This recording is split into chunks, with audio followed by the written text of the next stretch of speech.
আজ আমাদেরকে যারা প্রশ্ন করেন যে সরকারের 6 মাস গেল না, এখনই আপনারা সরকারের বিরুদ্ধে কথা বলছেন কেন, তাদের প্রতি বিনীতভাবে আমাদের আহ্বান একটাই থাকবে, আমরা এই সরকারের সমালোচনা করতে চাই নাই, আমরা সরকারের বিরুদ্ধাচরণ করতে এখনো প্রস্তুত নই, কিন্তু সরকার তো জন্মের প্রথম দিন থেকেই 70% মানুষের জনগণের ভোটের সঙ্গে গাদ্দারি করেছে।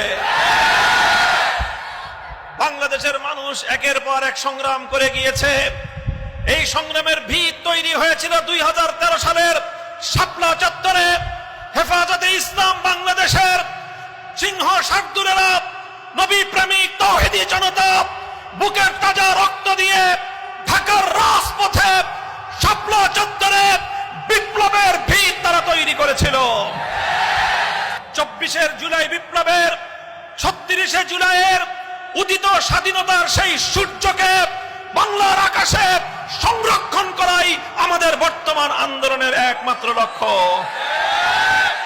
গোটা বাংলাদেশ ব্যাপী ভোট হলো,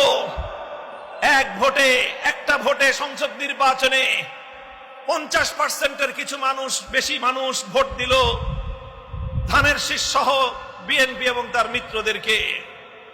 তারা সংখ্যাগরিষ্ঠতা পেয়ে 2 শতাধিক অধিক আসন কেড়ে নিয়ে ইঞ্জিনিয়ারিং এর মাধ্যমে সুপরিকল্পিতভাবে 2/3 মেজরিটি তারা বেছে নিয়েছে। বিগত অন্তর্বর্তীকালীন সরকারের রেজওয়ানা চৌধুরীদের মতো ষড়যন্ত্রকারীরা ষড়যন্ত্র করে তারা 2/3 মেজরিটি বিএনপিকে দিয়েছে।